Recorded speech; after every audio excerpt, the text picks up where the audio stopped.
Señor, recibe de tu siervo esta humilde alabanza que cantó para ti. Jesús, sé mi luz y mi guía, y sé el aire que respiro. Buenos días, amados hermanos, ¿cómo están? Hoy estamos ya lunes 13 y vamos ahora a seguir continuando el estudio, la lectura, escudriñar este libro de Esther, que en lo personal a mí me hace recordar mucho mi escuelita dominical también. Y bueno, también me gustaría decir algo que de verdad me hace recordar bastante cuando el hermano Junior siempre nos hace recordar acerca de que tenemos que pasar nuestro tiempo de intimidad con el Señor. Tenemos este tiempo en el cual vamos a escuchar la palabra de Dios, pero que sea solo un complemento más para nuestro momento de intimidad con el Señor, hermanos. Siempre el Señor nos pone unas herramientas poderosísimas, que está su palabra, el tiempo de oración. Así que esto que sea solo un complemento más a esa búsqueda íntima de buscar, orar y pasar tiempo con Dios. Amén. Así que hoy vamos a seguir con este libro de Esther. Vamos a orar antes de empezar para poder pedir la dirección de Dios. Amado Dios, gracias por este tiempo, Jesús, que tú nos permites, Señor, poder comprender, escudriñar tu palabra. Te pido, Señor, que seas tú quien nos dirija en este tiempo, que seas tú quien nos hable, que seas tu Padre quien pueda abrir nuestro entendimiento espiritual. Tu palabra dice que aquel que es falto de sabiduría, pídasela, Señor, y eres tú quien lo dará. Te pedimos, Señor, que este tiempo nos hagas comprender más tu palabra, que podamos confiar plenamente en la certeza de ella, Señor Jesús, de tu palabra, para poder encontrar mayor plenitud en quién eres tú, Jesús, en quién eres tú, Señor. Gracias por todo este tiempo, te entregamos en tu nombre, Jesús. Es tu Espíritu que realmente convence nuestros corazones con tu palabra, Señor, en tu nombre, Jesús. Amén. Amén, amados hermanos. Vamos a continuar entonces en Esther. Hoy vamos a leer del capítulo 2, del versículo 1 hasta el 11. Y empiezo diciendo, pasadas estas cosas, sosegada ya la ira del rey Asuero, se acordó de Vasti y de lo que ella había hecho y de la sentencia contra ella. Y dijeron sus criados del rey, sus cortesanos, busquen para el rey jóvenes vírgenes de buen parecer, y ponga el rey personas en todas las provincias de su reino, que lleven a todas las jóvenes vírgenes de buen parecer a Susa, residencia real, a la casa de las mujeres, al cuidado de Hegai, quien es el eunuco del rey, guardia de las mujeres, y que les den sus atavíos. Y la doncella que agrade a los ojos del rey, reine en lugar de Vasti. Entonces esto agradó a los ojos del rey, y lo hizo así. Amén. Hermanos, de verdad que yo estaba leyendo un poquito esto y estaba un poquito investigando un poco más a profundidad, y me llegué a topar, hermanos, incluso en que en todo el libro de Esther nunca se menciona la palabra de Dios. Y yo dije, ¿cómo es posible, no? Que realmente no se mencione Dios en este libro? ¿Acaso la Biblia no trata de Dios? Y bueno, pues la verdad es que sí, obviamente la Biblia habla acerca de Dios, de conocer a Dios. Entonces yo le decía, esto parece una historia simple y sencilla, ¿verdad? Es más, me atrevo a decir, y creo que sí, hasta hacen telenovelas de esto. Es la continuación de lo que hemos visto hace pocos días, y vemos que la historia continúa y parece una historia de telenovela, ¿no? El mundo, si usted le muestra esta historia, dirá, sí, es normal, un rey, o si lo ponemos más en contexto, ¿no? Un hombre va, se casa, se divorcia de su mujer y va y se busca otra, ¿no? O sea, Y es ahí, hermanos, donde entra la palabra de Dios, de verdad. ¿Por qué? Porque para el mundo eso puede ser muy normal, pero, amados hermanos, para nosotros es todo lo contrario. No es algo que nos haga quedar quietos, sino al contrario, es algo que nos hace recordar qué es lo que realmente dice la palabra de Dios. Y podríamos preguntar, en vez de... O sea, ¿qué consejo nosotros le hubiéramos dado al rey, ¿no? Acá sus criados le dieron un consejo pésimo, pero ¿qué hubiera pasado si este hombre hubiera pedido consejo de repente de un hijo de Dios, ¿no? Poniendo en contexto.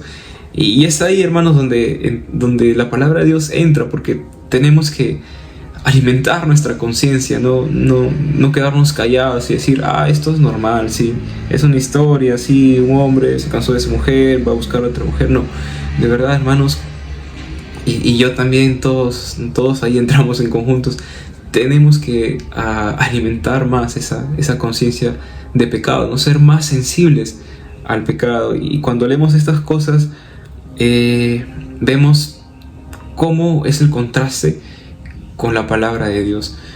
Y vamos a ver, dice en el versículo número 1, pasadas estas cosas, ¿qué cosas? En los versículos anteriores, este rey Asuero, ¿no? rey de Persa, se había emborrachado.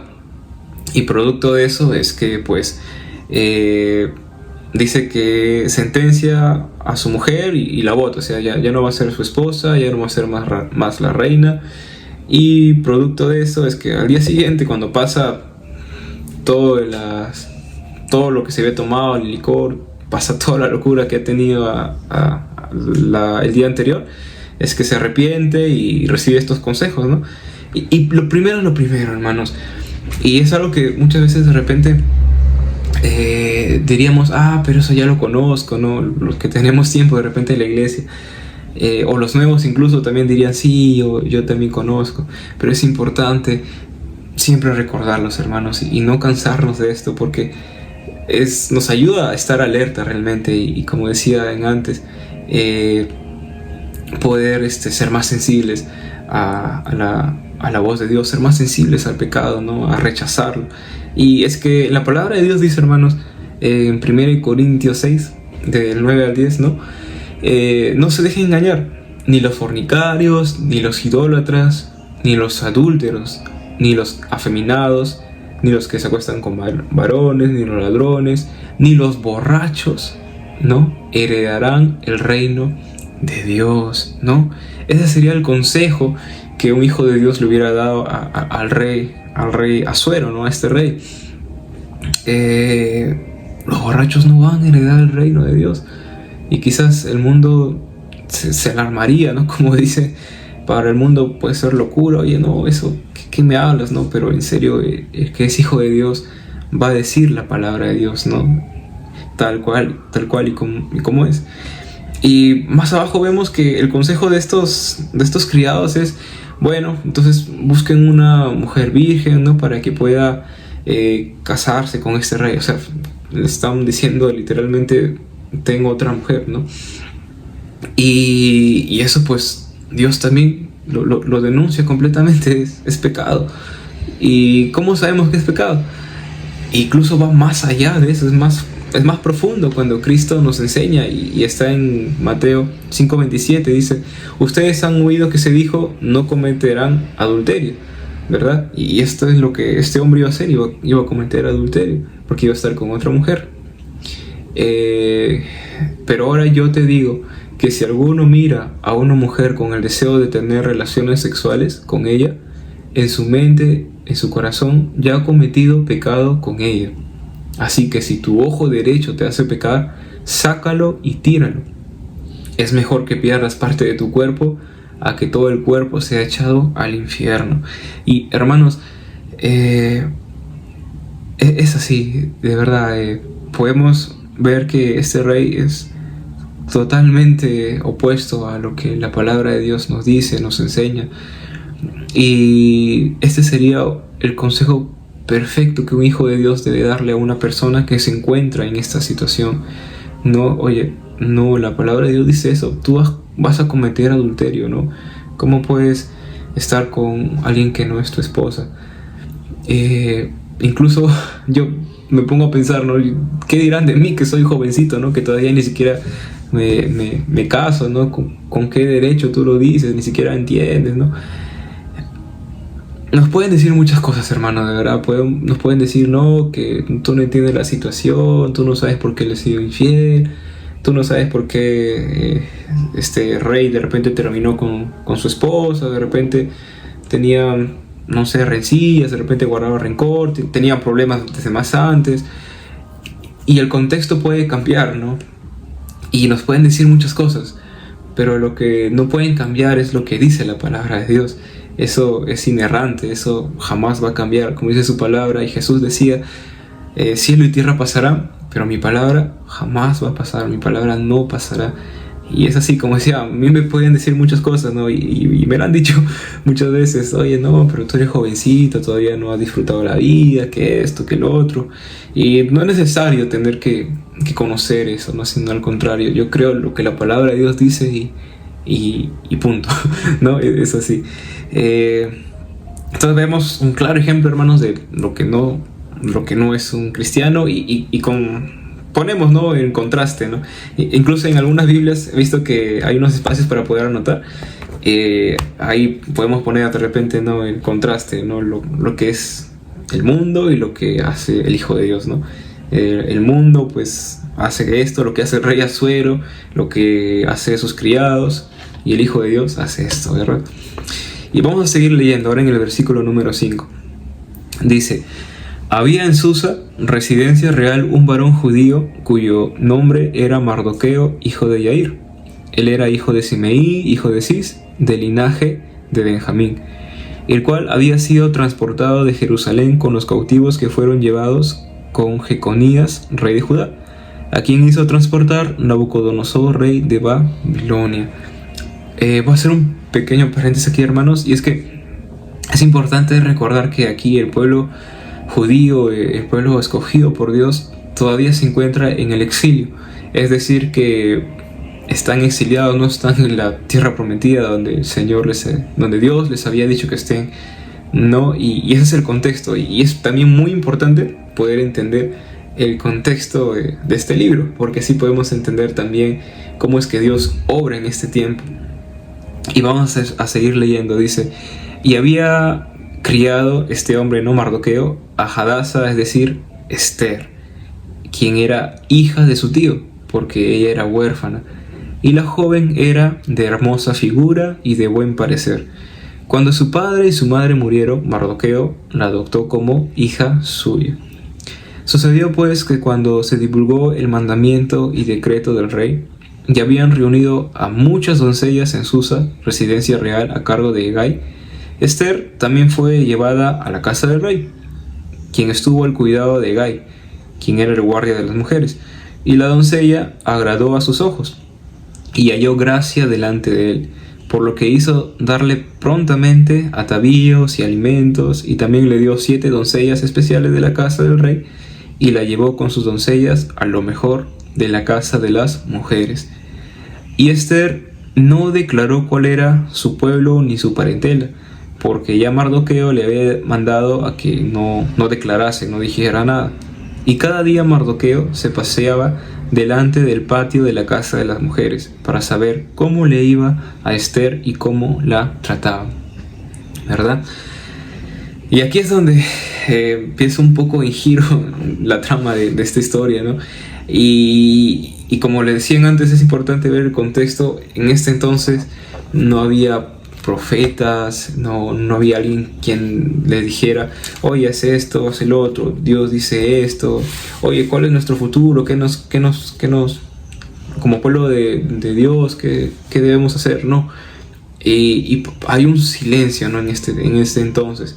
Lo único que tenían era pues la ley, y este libro nos cuenta cómo Dios va a obrar a favor de su pueblo, incluso cuando ellos ni siquiera saben que Dios está obrando, ¿no? Pareciera que Dios está en silencio. Y es mediante Esther. Y es Esther quien, bueno, es la protagonista de este libro, ¿no? Por eso el libro se llama Esther. Pero es mediante ella que el Señor va a guardar y va a salvar a su pueblo. y es mediante ella, porque era una mujer hermosa, y a su vez es la esperanza que estos judíos, ¿no?, que estaban en el exilio tienen para poder salvarse, y lo vamos a ver más adelante, ¿no? Vemos a estos dos personajes nuevos, Mardoqueo y Esther, ¿no? Ellos están puestos aquí en esta historia, hermanos, como esos personajes de esperanza, ¿no? Que de repente decimos, mira, apareció Esther, era guapa, era simpática. ¿Con qué propósito, no? Bueno, vamos a ver cuál es el propósito. ¿Y cómo vamos a saber cuál es ese propósito? Y es que justamente en el versículo número 10 dice: Esther no declaró cuál era su pueblo ni su parentela, porque Mardoqueo le había dicho que no lo dijera, ¿no?, que no lo declarase. Y más adelante vamos a ver cuáles son las consecuencias de no haber dicho eso. Y hermanos, Dios va a usar la vida de Esther de pura gracia para poder salvar su pueblo escogido. Y destaco lo que digo, ¿no?, por gracia, porque incluso en el versículo 9 dice, ¿no?, y la doncella agradó a sus ojos y halló gracia delante de él. Y hermanos, entendamos algo, ¿no? Esther era judía y estaba bajo, o sea, la cuidaba un persa, alguien que no era judío, ¿no? Y sin embargo Dios obró a su favor para que ella pudiera estar dentro de esas mujeres que van a concursar, ¿no?, para poder ganarse el título de reina, ¿no? Y nosotros, como hijos de Dios que tenemos al Espíritu Santo, algunas cosas no nos cuadran, ¿no? Como el hecho de que cómo ella es posible que de repente esté compitiendo para estar con el rey, y el rey no es un hijo de Dios. No, la ley demanda, ¿no?, que no se casen con gentiles, ¿no?, en ese entonces. Entonces, ¿acaso Dios permitirá que ellos pequen o hagan lo que quieran? No va por ahí, sino lo que estos versículos nos quieren enseñar es que Mardoqueo y Esther no son colocados como modelos de esperanza y confianza cuando las cosas van mal. Cuando parece que Dios está ausente es cuando su pueblo está, no, como decía, su pueblo está en exilio. Cuando parece que Dios está ausente es cuando Dios está obrando, ¿no?, aunque no lo podamos ver.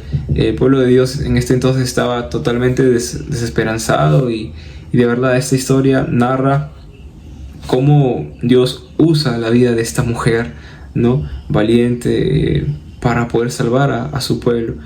Y yo había notado algo que estaba estudiando y se los quiero compartir, y es que dice: ¿Dios acaso ha abandonado sus promesas? Y la respuesta, lo que nos quiere decir con esta historia y nos va a contar es no. Dios trabaja incluso en el desorden y en la ambigüedad moral de la historia humana. Me gustó esa frase, ¿no?, que dice: Dios trabaja en el desorden y en la ambigüedad moral de la historia humana. Y es que, hermanos, a mí me sorprende bastante cómo es que para este entonces el pueblo de Dios era totalmente desobediente, y ahora sí vale toda la pena poder cantar Tu fidelidad es grande, ¿no? Porque podemos ver cómo es que un pueblo tan rebelde, y muchas veces debemos, y lo digo con total franqueza, me siento tan identificado, porque muchas veces soy rebelde o somos rebeldes. El Señor aún así es fiel a sus promesas. El protagonista de esta historia es cierto, el libro se llama Esther, pero aunque no se diga en ninguna parte de la palabra Dios, el protagonista de el que sobresalta en todo y que se lleva la gloria en todo es Dios. Él es quien va a ponernos más en contexto ya ahora en nuestros tiempos. Él es quien va a poner gracia en, no sé, por ejemplo, mis profesores, ¿no?, que muchas veces algunos no tienen tanta paciencia para enseñar, digamos. Quizás a nuestro jefe, ¿no?, a nuestros jefes en el trabajo, igual como lo hizo con Esther. Y cuando realmente vemos que hemos fallado a Dios, podemos ahora confiar en la providencia, en que todavía el Señor es fiel a sus promesas, y poder decir que no, mis faltas son muchas, pero su gracia es mayor. Y así como Dios usó la vida de Esther, ¿no? Incluso en medio de tanta incertidumbre en estos entonces, en este tiempo, ahora pues Dios puede usar nuestras vidas también, ¿no? En este tiempo de incertidumbre, de pandemia, que las noticias, tanta cosa que pasa, para poder realmente reflejar a Cristo, ¿no? A través de nuestras vidas. Y es eso, hermanos, ¿no? Podemos decir que ya entró en esta historia Esther, ¿no? Y vamos a ver cómo el Señor va a usar grandemente y poderosamente para su gloria la vida de esta mujer y también la de Mardoqueo, ¿sí? Así que vamos a orar para poder terminar este tiempo, agradeciendo al Señor porque Él es bueno, Él es fiel, y de verdad que ha sido un muy buen tiempo. Así que vamos a orar. Amado Dios, gracias por este tiempo que tú nos permites hacernos recordar, Señor, cómo es tu palabra, cómo es el mundo, pero a la vez la dicha, la bendición que tenemos, Padre, ahora de poder ser llamados hijos tuyos, la dicha de tener tu palabra y no solo tenerla, Señor Jesús, sino también hacerla, Padre. Gracias por bendecirnos, por darte, por revelarte a nosotros, Señor, para conocer cuál es tu voluntad, la cual es buena, agradable y perfecta, Señor. Te pedimos, Padre, que así como usaste la vida de Esther, uses nuestras vidas también, que muchas veces, Padre, hay tanta incertidumbre o no sabemos cómo poder actuar, pero confiamos, Señor, en que eres tú quien gobierna la historia, eres tú quien sostiene el mundo, eres tú quien hizo el universo, Señor, y eres tú, Padre, ese Dios quien sostiene nuestras vidas, Padre. Tú eres quien va delante de nosotros, quien pelea nuestras batallas. Eres tú, Jehová Jireh, eres tú, Jehová, quien provee, Señor, para cada uno de nosotros. Y creemos y confiamos, Padre, que aunque fallamos, Señor, y no es excusa para seguir pecando, sino al contrario, Padre, aunque somos débiles y nuestras faltas son muchas, podemos confiar que tu gracia es mayor, Señor. Gracias por todo este tiempo, Jesús, donde tú nos has enseñado tu palabra, Jesús. Ayúdanos a meditar durante el resto del día en cada uno de estos versículos, Padre. En tu nombre, Jesús amado. Amén. Amén, amados hermanos. Creo que me extendí un poquito, pero conmigo será hasta otra oportunidad. Dios los bendiga. Señor, recibe de tu siervo esta humilde alabanza que canto para ti.